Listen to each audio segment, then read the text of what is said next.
I bought oil, and I also ordered the filter housing. I'm gonna try to unseize this engine just to see if it's gonna run. I'm not gonna keep it anyway, but just for shits and giggles, it's very interesting if it's gonna possible to start it. So I'm gonna wait for this filter housing to come in, and then we're gonna try to crank it. Alright, a little update on 2008 350 CLK. I did order the oil filter housing off eBay. Did replace it yesterday. Also, what I did, I took liquid range spray, this one, and sprayed it into all of the cylinders. So I obviously removed all the spark plugs, and the engine was completely seized. I couldn't even turn it like yesterday, like even 1 degree, and I let it sit like for a few minutes. I rock it with this breaker bar back and forth just a little bit. It started to move after I removed this spark plugs and put some penetrating fluid, and now it's spinning freely by starter. So take a look on that.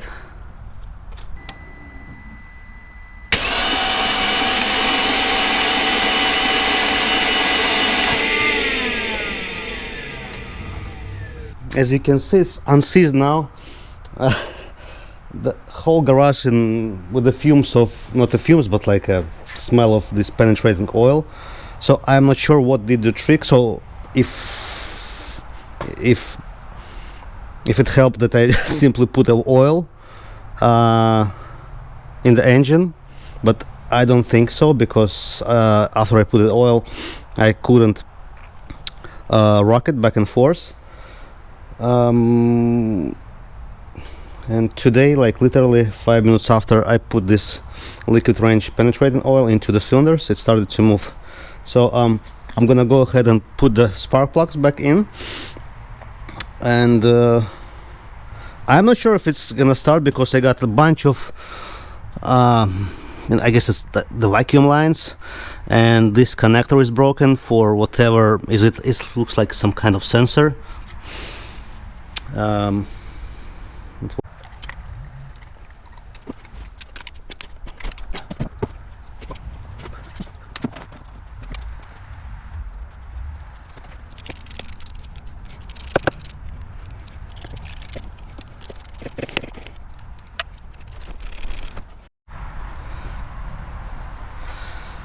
Okay, I'm gonna attempt to start this engine. Most likely it's gonna run like crap. First of all, because most likely there is a damage, but secondly, because those vacuum lines are broken here. So let's check it out.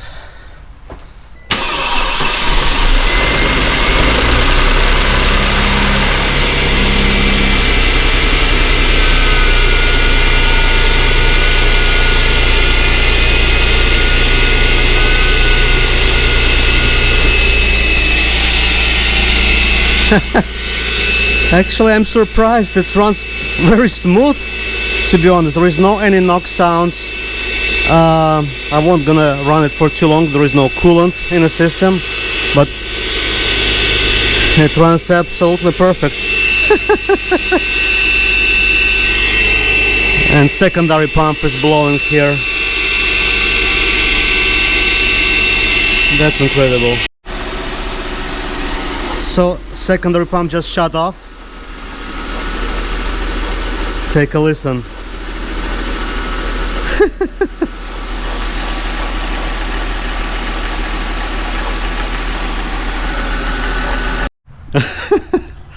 Take a look. It's all this how it calls liquid range has been burned. Smells about the same.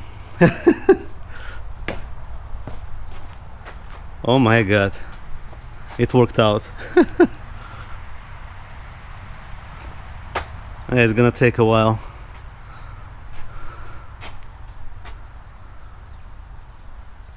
Wow, I'm impressed. I'm impressed.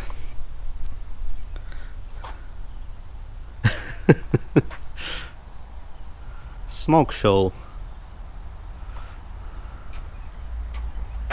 Okay guys, I'm gonna keep you posted. Sorry for the dark video. I decided to give this engine kind of another chance since it started. I did go ahead and order a few parts from FCP Euro. Brand new radiator, brand new condenser.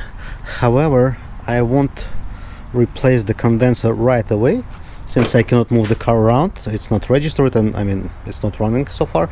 And I have no one who can come and discharge the AC system here, and I just don't want to let it go into the air. So I'm gonna replace the radiator. The old one is already by the trash.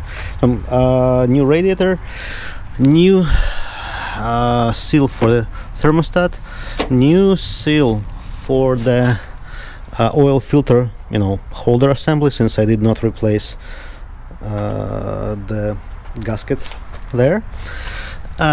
This whatever is it, like vacuum, some kind of stuff that was broken. I got a temporary one from the junkyard, but I'm gonna put the brand new one. And I got new camshaft sensor right in here. So my game plan is, I got new oil in the engine. I'm gonna run it, and I'm gonna change the filters few times just to make sure it's gets all metal shavings. Most likely there are some inside. And then after I gonna replace a couple of filters, I'm gonna change the oil again. I already got the new oil purchased again from FCP Euro, and we'll see. I'm gonna measure the compression. Fingers crossed it's gonna measure somehow, because I got the tool from Harbor Freight, and I read few reviews saying, it's not the most accurate tool on the world. So I'm gonna give it a try just to see what could be compression in this engine, because I thought I'll get a chance to replace it anywhere. So while it's running, why not to try to actually run it and see how it performs. If not, I always have this donor is also 350 Mercedes I'm porting out, and I'm gonna actually use this hood on to that Mercedes. So if you guys need any parts from W209 coupe, I got most of them available. So yeah, I'm gonna replace the radiator. I'm gonna run the compression test, and we'll see how it goes. After that, I'm gonna replace the gaskets here and there, and that's it pretty much. A little update again. Like I told you previously, I got the radiator out from FCP Euro, and I ordered it by the year and model and engine that I have, and that's the story. So this is my old radiator. Two big outlets, 1, 2 for the coolant, 2 little outlets for transmission, and 1 little outlet for coolant again. And then we come to the new radiator. There is no little outlet for the coolant, even though it's being listed as compatible to my vehicle. So that's how it works. This is 2008. This is 2006, and 2006 does not have this little outlet. This little hose goes all the way here, and it merges into the upper radiator hose right here. While in 2008, this is the upper radiator hose. It doesn't have any connections. So, and this is just a little hose from the coolant tank. So guys, be careful when you order the parts. Even though it says compatible, it's not necessarily the case. So yeah, we'll see how it's gonna turn out with FCP Euro. I'm not sure how they're gonna handle this kind of issue. I'll keep you posted.